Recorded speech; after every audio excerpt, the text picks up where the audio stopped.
Hoje nós vamos falar sobre a igreja de Esmirna.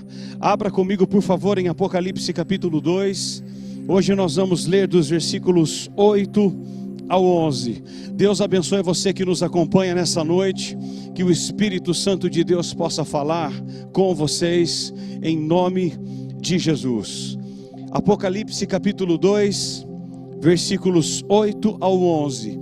Irmãos, as duas igrejas não foram repreendidas por Jesus. A primeira foi essa, Esmirna, e a segunda igreja que não teve nenhuma repreensão de Jesus foi Filadélfia. Nós vamos ver algumas lições maravilhosas. Hoje não tem exortação da parte de Deus para nós, então há muitas lições. Vamos ler o texto? Ao anjo da igreja em Esmirna escreve: estas coisas diz o primeiro e o último, que esteve morto e tornou a viver. Conheço a tua tribulação, a tua pobreza, mas tu és rico. E a blasfêmia dos que a si mesmos se declaram judeus e não são, sendo antes sinagoga de Satanás. Não temas as coisas que tens de sofrer. Eis que o diabo está para lançar em prisão alguns de vós, dentre vós, para ser dispostos à prova, e tereis tribulação de 10 dias. Sê fiel até a morte, e dar-te-ei a coroa da vida. Quem tem ouvidos, ouça o que o Espírito diz às igrejas. O vencedor, de nenhum modo, sofrerá o dano da segunda morte. Pai Celestial, há pessoas que me veem, que me ouvem nessa noite. A minha oração, Jesus, é que sejamos impactados mais uma vez pela Tua palavra, porque eu não posso fazer isso, mas o Senhor pode. Que o Teu Espírito Santo abra os nossos olhos, os nossos ouvidos e o nosso coração, para que entendamos quanta preciosidade há na igreja de Esmirna. Abençoe quem me vê e quem me ouve, é a minha oração em Cristo Jesus. Amém. Amém. Irmãos, a pergunta inicial é possível ser fiel, e fiel até a morte, em um mundo carimbado pelo relativismo? Nós vamos ver nessa noite, mais uma vez, que o sofrimento revela quem é fiel e quem é conveniente. A palavra Esmirna vem de mirra, uma erva amarga. Esmirna situava-se ao norte de Éfeso. Tudo que Jesus diz nesta carta tem a ver com a cidade e com a igreja. Eu quero fazer uma introdução um pouco maior hoje, para que entendamos com um pouco mais de facilidade o que nós vamos ouvir quando eu começar a expor o texto. A primeira coisa, a guisa de introdução, é que vemos uma igreja pobre numa cidade rica. Esmirna era rival de Éfeso, era a cidade mais bela da Ásia Menor, cidade comercial, onde ficava o principal porto da Ásia. Havia um monte em Esmirna chamado Pagos. Ele era coberto de templos e bordeado de casas famosas. Era um lugar recheado de torres e de muita realeza. Tinha uma magnífica arquitetura, com templos dedicados a Cibele, a Zeus, a Apolo, a Afrodite e a Esculápio.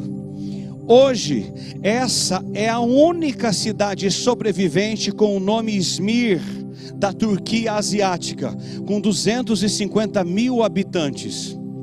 Segundo, vemos uma igreja que enfrenta a morte em uma cidade que havia morrido e ressuscitado. Esmirna havia sido fundada como colônia grega em 1000 antes de Cristo. Em 600 antes de Cristo, os lídios a invadiram e a destruíram por completo. No ano 200 antes de Cristo, Lisímaco a reconstruiu e fez dela a mais bela cidade da Ásia. Por isso nós entendemos o versículo 8 que Jesus diz: essas coisas diz o primeiro e o único, ou o último, o que esteve morto e tornou a viver. A cidade de Esmirna estava morta e ela reviveu. Ela havia sido destruída completamente pelos lídios, mas foi reconstruída e a cidade voltou a viver. Terceiro lugar, vemos uma igreja fiel a Cristo na cidade mais fiel a Roma. Isso é interessante. Esmirna sabia muito bem o sentido da palavra fidelidade. De todas as igrejas ou cidades orientais, havia sido a mais fiel a Roma. No ano 195 a.C., Esmirna foi a primeira cidade a erigir um templo à deusa Roma. Em 26 depois de Cristo, quando as cidades da Ásia Menor competiram com o privilégio de construir um templo ao imperador Tibério César, nesse privilégio, Esmirna ganhou de Éfeso. E quarto lugar, vemos uma igreja vitoriosa na cidade dos Jogos Atléticos. Esmirna tinha um estádio onde todos os anos se celebravam os Jogos Atléticos famosos em todo o mundo. Os jogadores, eles disputavam uma coroa de louros. O vencedor ganhava uma coroa de louros. Por isso nós entendemos o que Jesus diz no final do versículo 10: eu dar-te-ei a coroa da vida. Eles não competiam por uma coroa de louros, mas eles caminhavam para receber a coroa da vida. Dito isso, há uma pergunta que norteará toda a exposição do texto, e a pergunta é: como podemos ser fiéis até a morte? Como? Há 4 coisas no texto. A primeira delas é tendo uma visão realista da vida. Há 4 coisas nessa carta que precisamos destacar, se queremos ter uma visão sem romantismo da vida, ou uma visão real da vida. A primeira delas está no versículo 9. Jesus diz assim: conheço a tua tribulação. A ideia de tribulação aqui é de aperto, de sufoco, de esmagamento. A igreja estava sendo espremida debaixo de um rolo compressor.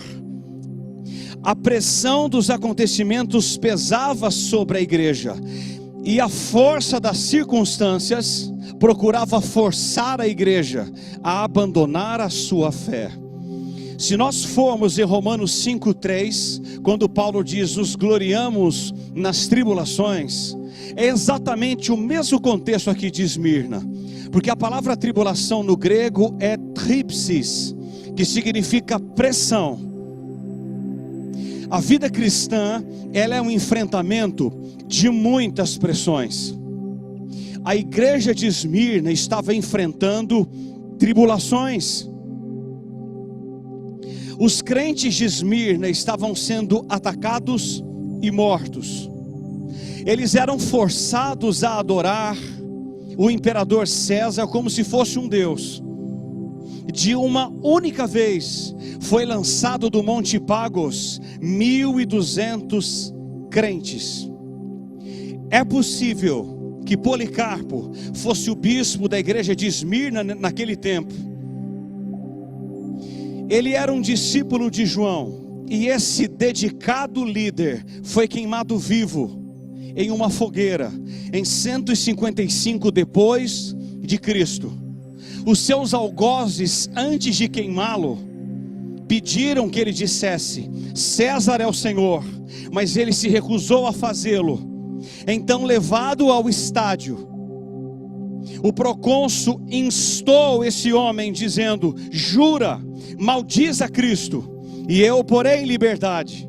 Então Policarpo respondeu: sirvo a Cristo há 86 anos, ele nunca me fez mal, só o bem. Como vou maldizer o meu rei e o meu salvador? Dito isso, ele foi queimado vivo. Irmãos, a tribulação é uma companheira. indesejável companheira, mas companheira. Conheço de Jesus a tua tribulação. Nós temos vivido dias de tribulação, e eu quero te dar uma notícia, irmão, escute isso. A pandemia é apenas o início daquilo que está por vir. É apenas o início. Deus está preparando a sua igreja para aquilo que está por vir. Porque a igreja, eu já tenho dito aqui algumas vezes, ela não será tirada da grande tribulação. A igreja passará a grande tribulação. E esse coronavírus tem colocado tudo nos seus devidos lugares. Deus é sábio, e Ele tem preparado a sua igreja a enfrentar aquilo que ainda está por vir. Então, se você que me ouve está desesperado pelo coronavírus, eu quero te dar uma notícia: se prepare. Se prepare. Em nome de Jesus, se prepare. Segundo, além de conhecer a tribulação, Jesus diz: conheço a tua pobreza. Há duas palavras para pobreza: pitocheia e penia. Penia é o homem que carece do supérfluo, enquanto pitocheia é o que não tem sequer o essencial para viver. João usou aqui a palavra pitocheia para descrever a pobreza dos esmirnianos. Eles não tinham o essencial para viver. Você tem reclamado da sua vida nesses dias? Eles não tinham o essencial para viver. A pobreza dos crentes era resultante de pelo menos 3 razões. A primeira, eram procedentes de classes mais pobres, e muitos deles eram escravos. Segundo, eles eram saqueados em seus bens e tomados pelos perseguidores. E terceiro, os crentes haviam renunciado os métodos suspeitos e, por sua fidelidade a Cristo, perderam os lucros fáceis que foram para as mãos de outros menos escrupulosos. Eles eram pobres. E você vai para Lucas 6:20, Jesus diz assim: bem-aventurados os pobres. Irmão, Jesus não ensinou que a pobreza, a fome e a perseguição e as lágrimas são bênçãos em si. Não é isso que Jesus ensina em Lucas 6:20. Se isso fosse verdade como prega alguns, Ele jamais teria feito tantas coisas para aliviar a dor e o sofrimento dos outros. Antes, descreveu que as atitudes interiores que devemos ter, se desejamos as bênçãos da vida cristã. Bem-aventurados os pobres de Jesus. E Tiago 2:5, Tiago diz que Deus elege os pobres do mundo para serem ricos na fé. Interessante, não? Jesus conhece a tribulação, e a igreja era muito pobre. Muito pobre. Terceiro, Jesus conhece a difamação. Olha o versículo 9. E a blasfêmia do que as que si mesmos se declaram judeus e não são, sendo antes sinagoga de Satanás. Isso é forte, hein? Os judeus estavam espalhando falsos rumores sobre os cristãos. Havia uma forte e influente comunidade judaica em Esmirna, e João chama os judeus perseguidores de sinagoga de Satanás. Os judeus foram os principais inimigos da igreja no século I. Atos 13:50, eles perseguiram Paulo em Antioquia da Pisídia. Atos 14:2, eles perseguiram Paulo em Icônio. Atos 14:19, os judeus apedrejaram Paulo em Listra. Diz Atos 18:6 que em Corinto Paulo toma a decisão de deixar os judeus e ir com os gentios. Os crentes aqui em Esmirna começaram a sofrer várias acusações levianas. E que acusações são essas? A primeira, eles eram acusados de canibais por celebrarem a ceia com pão e vinho, símbolos do corpo de Cristo. Segundo, eles eram difamados de imorais por celebrarem a festa do ágape antes da ceia. Irmãos, a igreja cristã, a igreja primitiva, sempre celebrou a festa do ágape. O que é a festa do ágape? Eles faziam uma refeição antes de cear. Eles comiam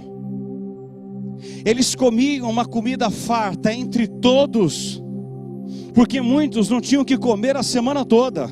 Então eles faziam uma espécie de ajunta-prato, comiam antes da ceia e então participavam todos juntos da ceia. E por fazerem isso, eram chamados de imorais. Terceiro, eles eram caluniados de serem separadores de famílias. E por quê? Uma vez que as pessoas se convertiam a Cristo, elas deixavam as suas crenças vãs para servir a Cristo. Quarto, eles eram chamados de ateus, por não se dobrarem diante das imagens dos vários deuses. Em Esmirna havia pelo menos 5 estátuas em Esmirna, e eles eram obrigados a se dobrar, e eles não se dobraram. E quinto, eram chamados de desleais e revolucionários, por negarem a dizer que César era o Senhor. Então, eles estavam sendo difamados pelos judeus. E quarto, que Jesus conhece ainda, é a prisão. Olha o versículo 10: eis que o diabo está para lançar em prisão alguns dentre vós. Irmãos, alguns crentes em Esmirna estavam enfrentando a prisão, por não se dobrarem diante dos ídolos. E eu não sei se você sabe, a prisão era uma antessala do túmulo. E por quê? Porque os romanos não cuidavam de seus prisioneiros. Normalmente ou morriam de fome, ou de lepra, ou de pestilências. Então, se a pessoa estava no cárcere, como Paulo estava em Roma, em 2 Timóteo capítulo 4, é uma antessala do martírio, ou então da morte. Então, por que eu trouxe esse primeiro ponto aqui, tendo uma visão realista da vida? Por quê? Porque eles sofriam tribulações, pobreza, eles eram difamados e muitos deles estavam presos.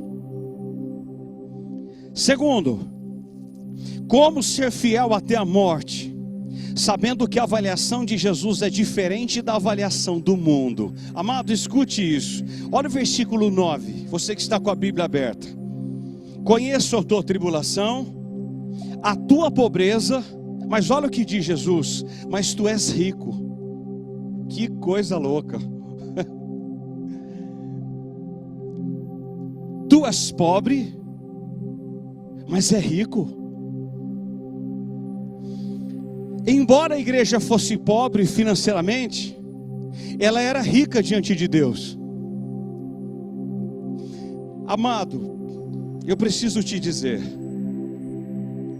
a riqueza de uma igreja não vem na pujança de seu templo, na beleza de seus móveis, na opulência de seu orçamento, e nem na projeção social de seus membros. A igreja de Esmirna não tinha esse tipo de gente. Enquanto o mundo continua avaliando os homens pelo ter, Jesus continua avaliando pelo ser. Enquanto muitos, e dentro da igreja, sinto muito lhe dizer, avalia-nos por aquilo que você tem, Jesus continua avaliando quem somos. Jesus não avalia você pela sua casa, pelo seu carro 2079, pelo seu salário de R$19.996, irmãos, Jesus não avalia você por isso. Sinto muito lhe dizer. Não, ele olhou para uma igreja pobre e diz: mas tu és rico. Paulo diz em 1 Timóteo 6,6, combatendo a avareza: de fato, grande fonte de lucro é a piedade e o contentamento. A palavra contentamento no grego é autarkeia. Significa uma suficiência interior que nos mantém em paz, a despeito das circunstâncias exteriores. Irmão, que coisa maravilhosa! É para dar um glória a Deus, é para dar um glória a você que está em casa. Aqui no templo ninguém está ligado, mas aí você precisava ter dado um glória. Eu tenho paz, diz Paulo, com autarkeia, a despeito das dificuldades exteriores. Eu tenho paz. Isso é contentamento. O Risby diz que o verdadeiro contentamento vem da piedade do coração e não do dinheiro na mão. Uau! A felicidade de Jesus não está no dinheiro, mas em Deus. Ser rico não é a mesma coisa que ser feliz e contente. Não é. Nazareno não é. Tem muita gente com dinheiro no banco, querendo tirar a própria vida.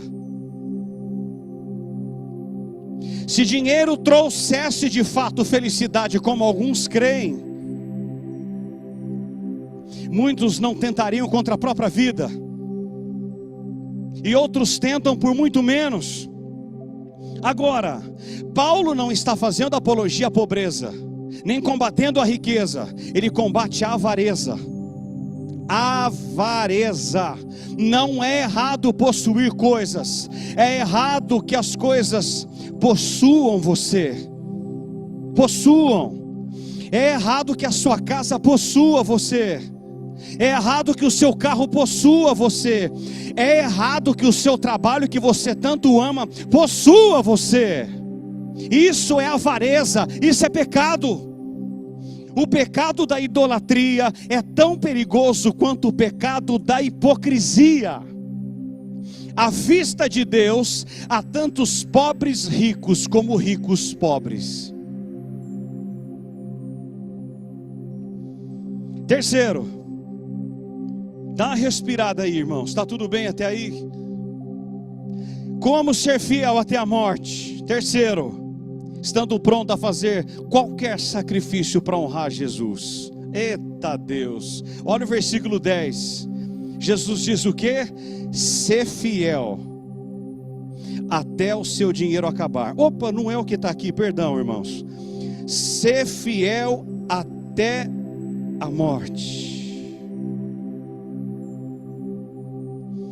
Aqueles crentes eram pobres, perseguidos, caluniados, presos, e agora estão sendo encorajados a enfrentar a própria morte, se preciso fosse.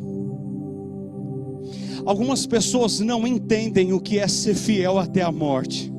Alguns imaginam que ser fiel até a morte é ser fiel até o seu coração parar de bater. Eu sinto muito te contrariar essa noite. Não é o que Jesus está ensinando aqui. Já é um desafio, não? Ser fiel até o coração parar de bater, mas não é o que está aqui.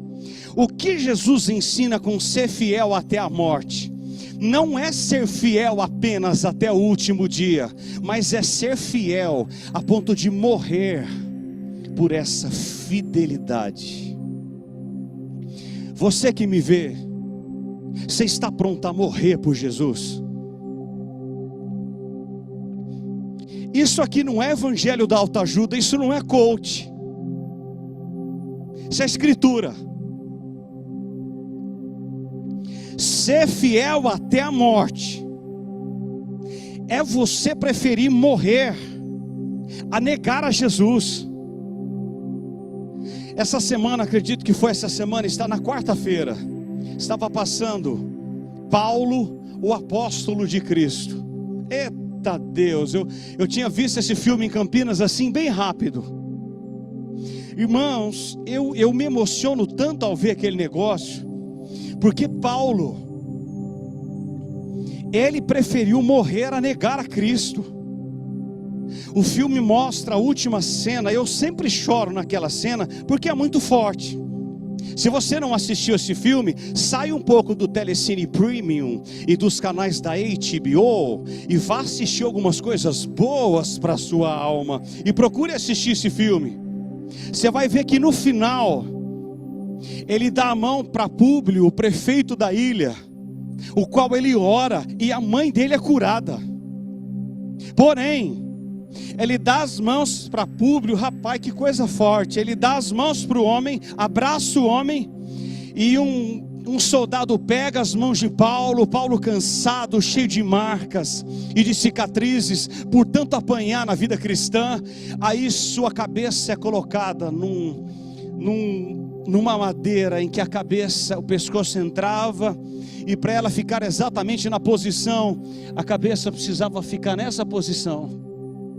Então o soldado arranca a sua espada, e quando aquele soldado levanta para tosar a cabeça de Paulo, eles cortam a cena. Então Paulo abre os olhos num anticlímax do céu, e ele vê Estevão, e ele vê alguns dos apóstolos, e então lá no monte, lá em cima, ele sente a presença de Jesus. Ele olha para trás. Eu choro demais nessa cena. Ele olhou e viu o Criador do universo lá em cima, descendo no monte bem devagar para encontrá-lo. E assim acaba o filme. Irmão, eu e você precisamos ser fiéis, ainda que isso custe a nossa vida. E dessa forma, a igreja de Esmirna não é candidata à morte, mas à vida. Somos chamados a ser fiéis até as últimas consequências, mesmo em um contexto de hostilidade e perseguição. Hoje nós somos chamados a sermos fiéis na vida, no testemunho, na família, nos negócios e na fé. Não venda o seu Senhor por dinheiro, como Judas em Mateus 26:15. Não troque o seu Senhor por um prato de lentilhas, como Esaú em Gênesis 35:24. Não venda a sua consciência por uma barra de ouro, como Acã em Josué 7:21. Seja fiel a Jesus, ainda que isso custe o seu namoro, o seu emprego, o seu sucesso, os seus bens e a sua vida, diz o teu Deus. Seja fiel, ainda que você perca coisas. Quarto e último lugar, como ser fiel até a morte, sabendo que Jesus está no controle de todos os detalhes da nossa vida. Irmãos, é todos, se não vejamos. Olha o versículo 9. Jesus conhece quem somos e tudo que acontece conosco. Olha a primeira palavra do versículo 9. O que Jesus diz? Conheço. Conheço. Éfeso, conheço. Esmirna, conheço. Amado, isso é um fato, é uma fonte de muito conforto para nós, porque você pode estar preso de cabeça para baixo, como era a prisão que Paulo estava em Filipos, em Atos 16, pendurado de cabeça para baixo, 2 por 2, com fezes passando debaixo. Ele e Silas estavam assim. Ele sabe, ele conhece, porque a sua presença nunca se afasta. O Salmo 121:3 diz que não dormita aquele que te guarda. Ele não dorme. João 13:18, Jesus diz que conhece aqueles a quem ele escolheu. Ele conhece. Ele conhece a sua tribulação, sua luta, sabe das calúnias que são ditas contra você, sabe o veneno das línguas mortíferas que conspiram contra você. Ele sabe que diante dos homens você é pobre, mas você tem tesouros no céu. Ele sabe tudo.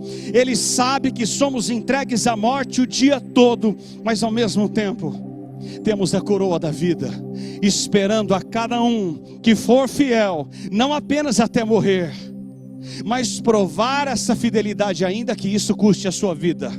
Segundo, é que Jesus permite o sofrimento com um propósito: provar e não destruir.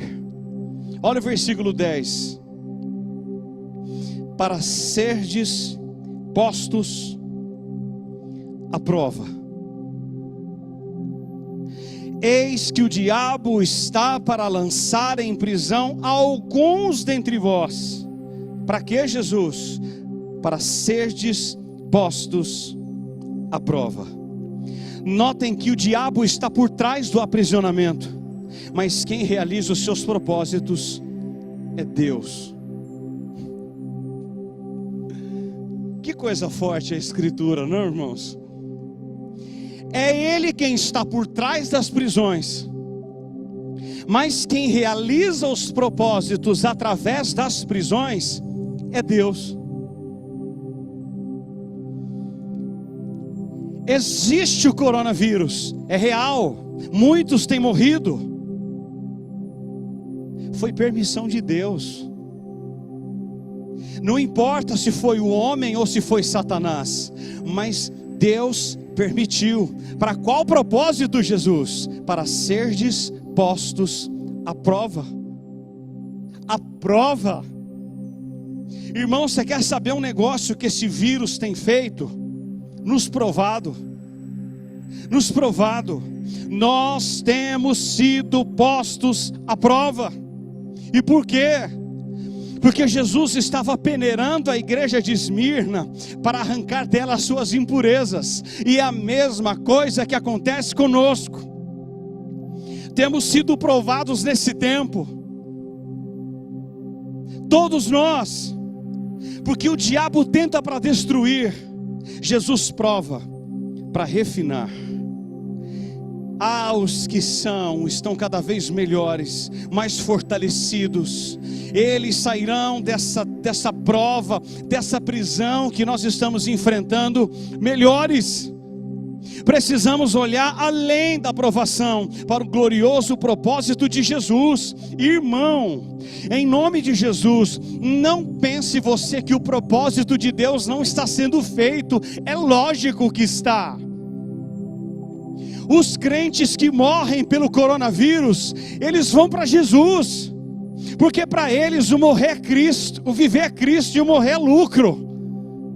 É óbvio que o propósito de Deus tem sido feito. Não pense você que ele perdeu o controle, irmão, não. Ele não perdeu o controle de absolutamente nada. O Salmo 119, 71, Davi diz: foi-me bom ter passado pela aflição, para que aprendesse os seus decretos. O Senhor às vezes não poupa da prisão, mas usa a prisão para fortalecer você.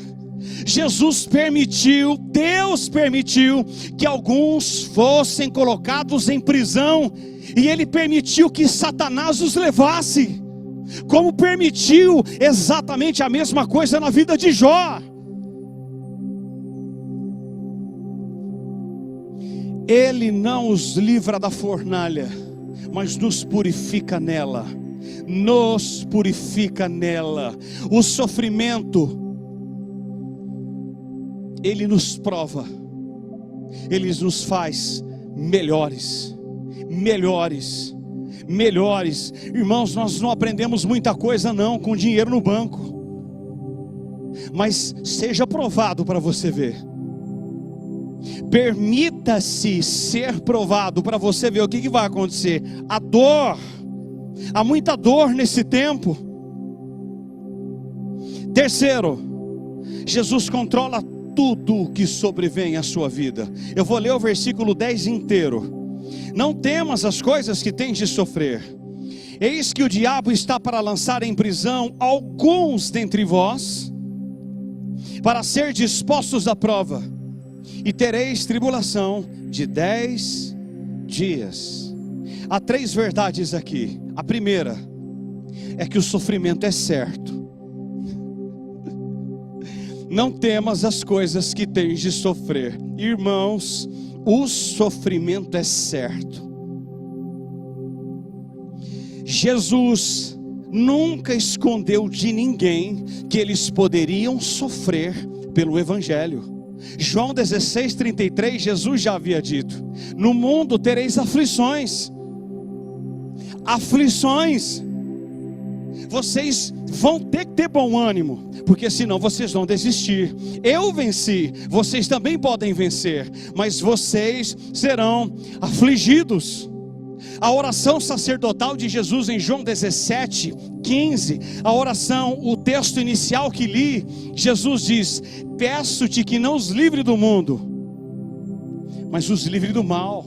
Não os tirem do mundo, mas os livrem do mal.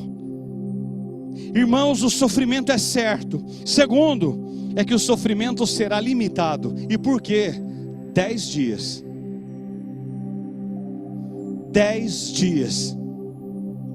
Aí nós entendemos Romanos 8:18. Paulo diz assim: para mim, eu tenho por certo. Irmãos, a palavra certo no grego aí é exatidão. Não há variação de dúvidas. É exato. Paulo nunca duvidou de nada.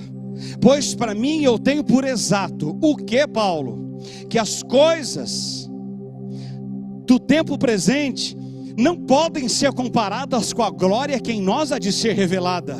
Não podem. E terceiro, é que o sofrimento será breve. 10 dias.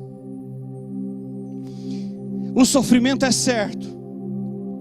O sofrimento será limitado. E limitado por quem? Por Deus. E não pelo dinheiro que você tem na conta. É por Deus. E terceiro, o sofrimento será breve. Irmãos, eu tenho lido muito Apocalipse nesses dias. Quem sabe eu continue depois. Apocalipse 4, 5, 6.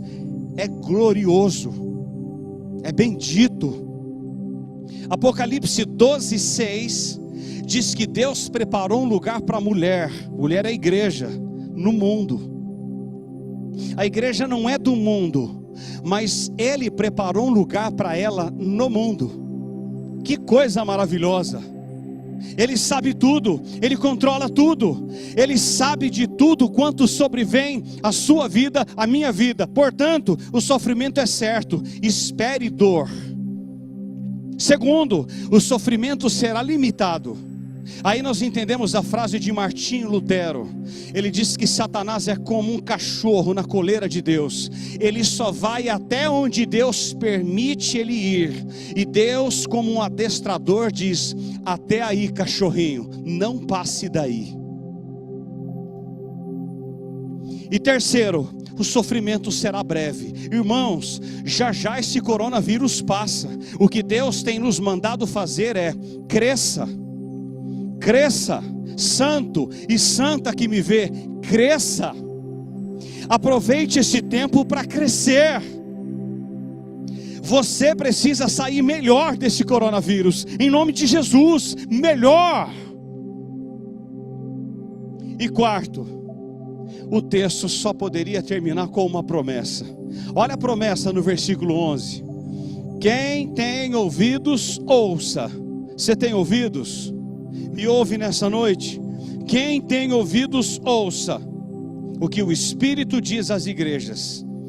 O vencedor de nenhum modo sofrerá o dano da segunda morte. Irmão, o que é isso? Quem morre uma vez, morte física, ressuscita 2 vezes, espiritual e corporalmente, na segunda vinda de Jesus.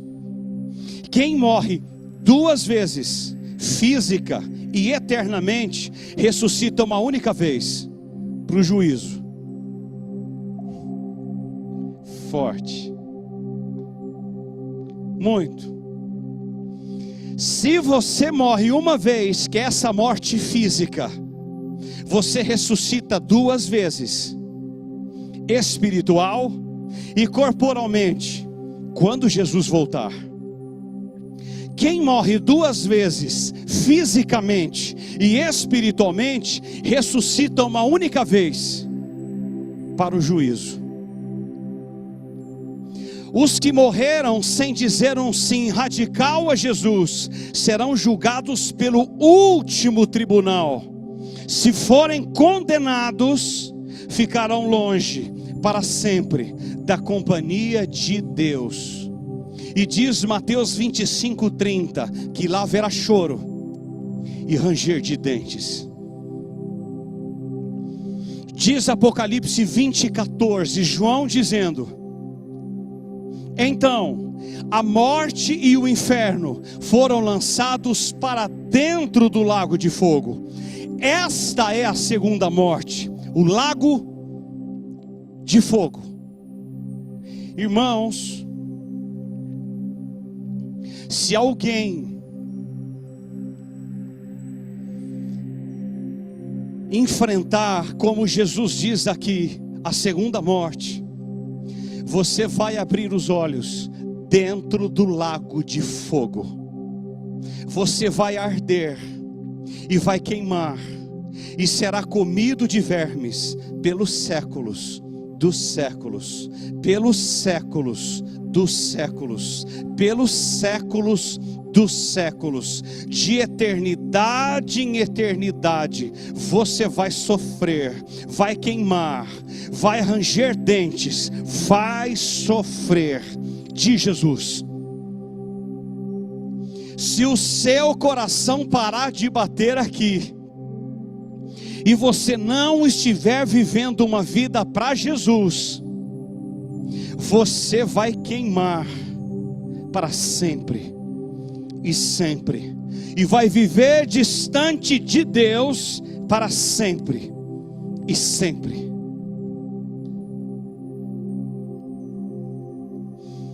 Podemos enfrentar a morte até o martírio, mas escaparemos do inferno, que é a segunda morte, e entraremos no céu, que é a coroa da vida. Por isso Pedro diz, 1 Pedro 5:4, e quando se manifestar o supremo pastor, recebereis a imarcessível coroa de glória. Que texto maravilhoso! Quando o nosso supremo pastor se manifestar em nuvens, para voltar para buscar a igreja, receberemos uma coroa, não de louros, mas a coroa da vida, e viveremos com Ele pelos séculos dos séculos, pelos séculos dos séculos. Por isso que os imperadores de Roma, os déspotas e até o anticristo podem matar os crentes, mas eles jamais enfrentarão a morte eterna. Sim, o triunfo sobre a segunda morte vem para quem morre para si e nasce para Jesus. Você precisa nascer de novo. Podemos perder nossa vida, mas a coroa da vida nos será dada um dia. Ou nós morremos aqui, ou Jesus volta para buscar a igreja, e eu e você subiremos com Ele em glória para o encontro do Senhor nos ares, e assim estaremos para sempre com o Senhor.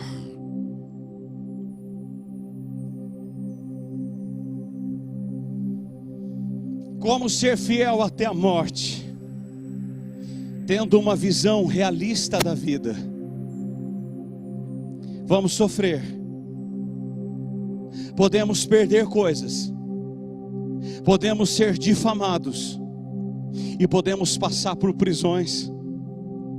Segundo, sabendo que a avaliação de Jesus é diferente da avaliação do mundo. Vocês são pobres, mas para mim, Esmirna, tu és rico. Rico. Irmãos, essa verdade inunda o meu coração nessa noite. Saber que você não pode ter nada na terra, mas você tem tudo no céu, tudo, está tudo preparado, tudo. Terceiro, você precisa estar pronto a fazer qualquer sacrifício para honrar Jesus. Você precisa ser fiel não apenas até morrer, mas é ser fiel ainda que isso custe a sua vida. Eu já disse aqui algumas vezes, eu já tive 4 sonhos, 4 vezes. 8 homens entravam pela porta da igreja encapuzados, só os olhos abertos, e faziam uma espécie de clamor, falaram assim: quem aqui é crente? Por favor, se levante. A igreja toda se levantou. Ele disse assim: agora eu quero saber quem de fato aqui é crente de verdade, porque quem permanecer de pé será fuzilado com balas. A maioria sentou. A maioria sentou. Escute isso, irmão, isso não é do diabo, é de Deus. A maioria sentou, a maioria negou Jesus, porque eles preferiram ganhar a vida aqui e perder a vida com Deus. Então, aqueles que se permaneceram de pé foram colocados numa parede como essa. Irmãos, 4 vezes o mesmo sonho. 4 vezes o mesmo sonho. E então os que permaneceram de pé foram colocados naquela parede, e aqueles 8 homens com metralhadora nas mãos estraçalharam aqueles irmãos que permaneceram de pé, e eles foram fiéis até a morte. Isso aqui é muito forte, muito forte esse negócio.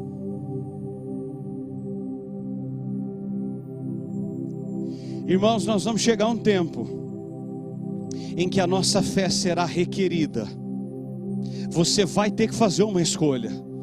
Eu falava essa semana com a Luciana me disse: nós precisamos alertar os nossos filhos para aquilo que está por vir. É verdade, irmão. Você precisa abrir o olho do seu filho. Você precisa criar o seu filho um crente de verdade, alguém que nasceu de novo, porque nós seremos perseguidos. Nós seremos. Ou vocês acham que isso aqui que está na Bíblia é a receita de um bolo? Vocês acham que isso aqui é um programa de culinária? Irmãos, não. Aqueles que estiverem aqui vão ter que morrer por Jesus, se preciso for. Aí responda para você agora, responda, por favor, responda para você. Você está disposto a ser degolado por Jesus?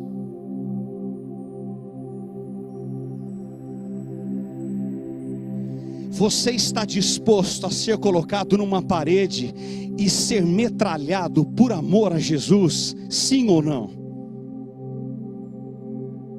Isso aqui não é coach, amado. Isso aqui não é evangelho da autoajuda, me perdoe. Não. Nós precisamos ouvir essas coisas. Esse tempo está por vir. Esse coronavírus é um anticlímax daquilo que está por vir. E muitos estão desesperados pelo coronavírus. Ah, meu Pai, nos ajuda mesmo. Estenda as mãos. Nos ajuda. Eu quero orar por você. Só que antes de eu orar, eu quero contar um testemunho. Que esse propósito de pregar 7 igrejas da Ásia, irmão, isso nasceu no coração de Deus, não no coração do homem. Deixa eu te dizer uma coisa. Essa semana, por favor, atente-se. Eu vou orar depois dessa oração, desse testemunho. Eu estava em casa na quinta-feira à noite, o telefone me toca, DDD 19, lá de Campinas.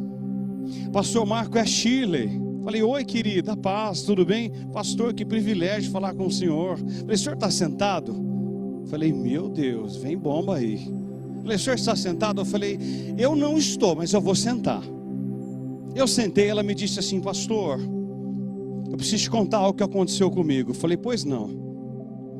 Eu tive coronavírus há 14 dias atrás.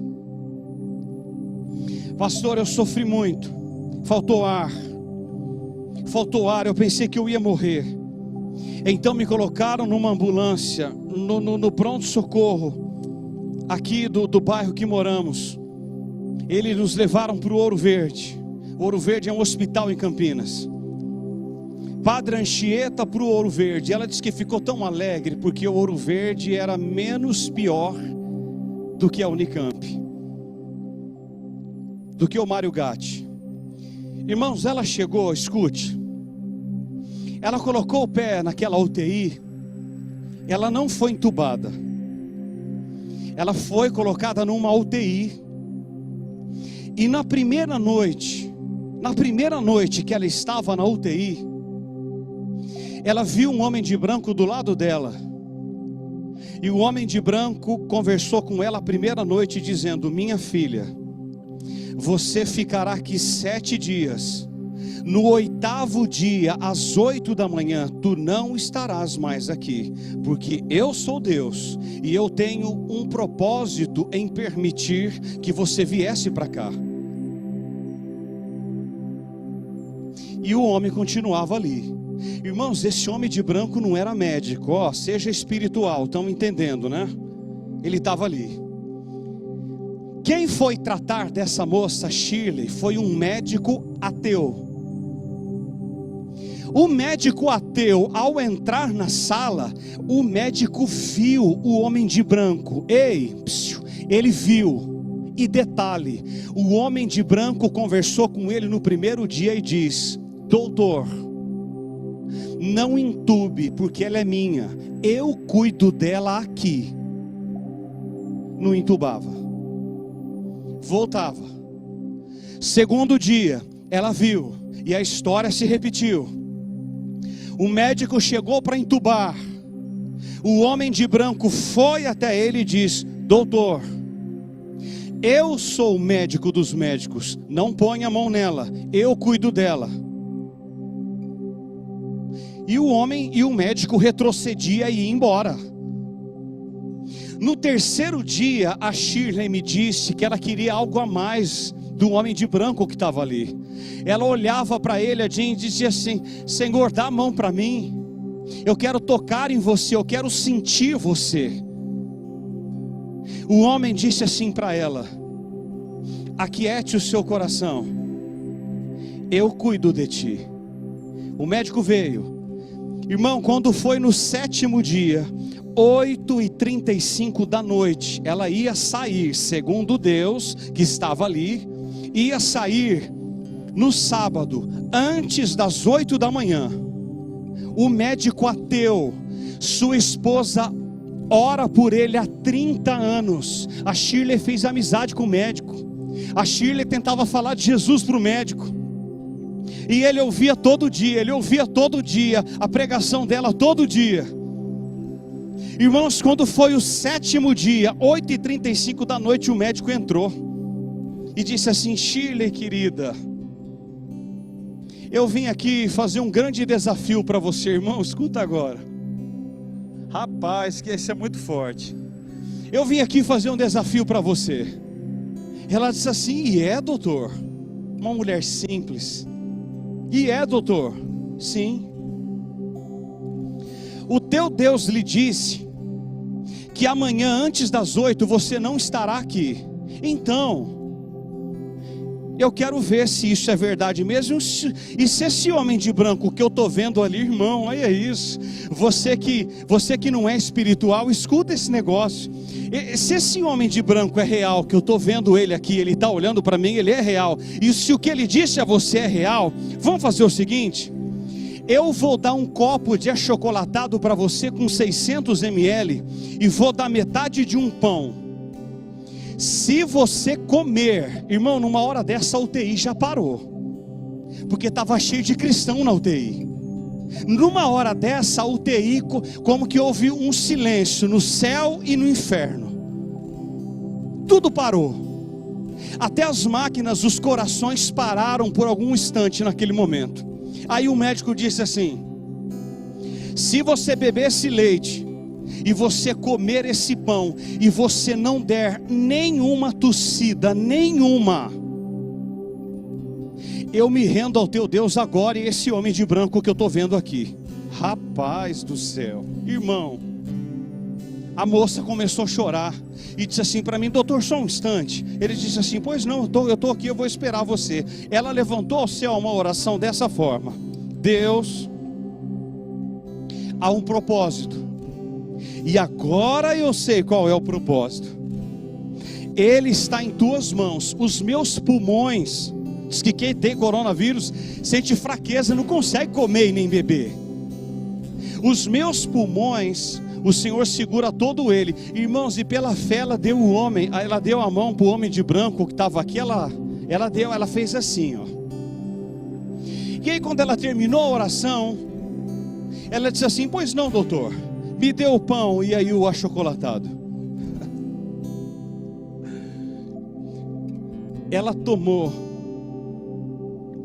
com muito devagar os 600 ml por um canudo, que é mais desafiador ainda, porque você precisa fazer força para sugar e não apenas jogar na boca. Sugou. Quando ela terminou a última gota do achocolatado sem dar uma tosse, a primeira lágrima do médico ateu caiu. Aí faltava o pão. Ele deu o pão para ela e disse: coma o pão. E ela comeu o pão muito devagar. O médico marcou: ao comer aquele pedaço de pão foram 29 minutos e 47 segundos. Ela comeu o pão sem tossir. Sabe o que houve na UTI? Uma festa. Quase que os entubados levantam, mas quase, só faltou isso lá na UTI. Eu entrei dentro da UTI, eu entrei dentro da cena.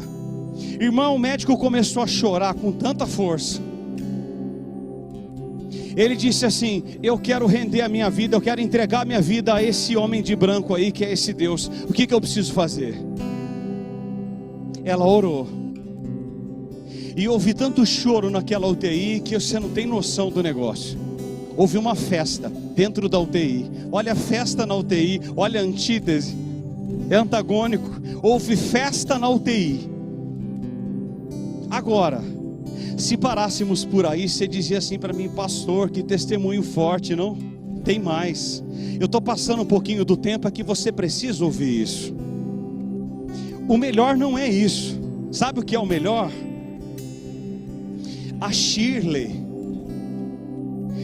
ela é cega de nascença.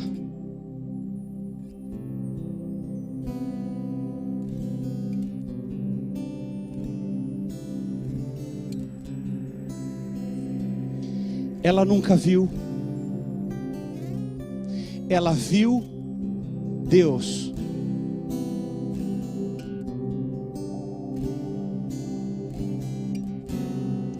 Deus é grande, é muito grande. Ela não tem o globo ocular, ela viu. Sabe por que Deus a permitiu vê-lo? Porque ela tentou o suicídio 4 vezes. Ela estava tão rejeitada, porque o seu marido, também deficiente visual, a deixou e veio aqui para Curitiba. Ela está só.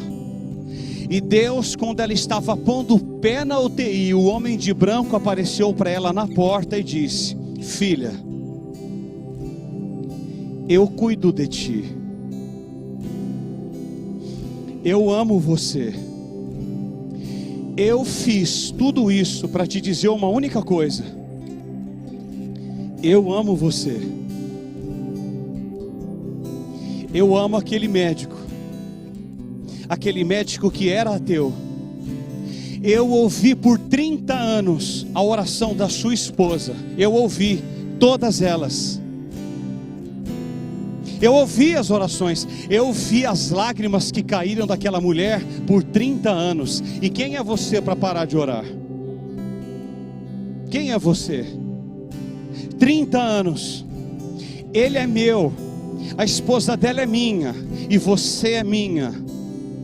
diz Deus, agora eu vou orar.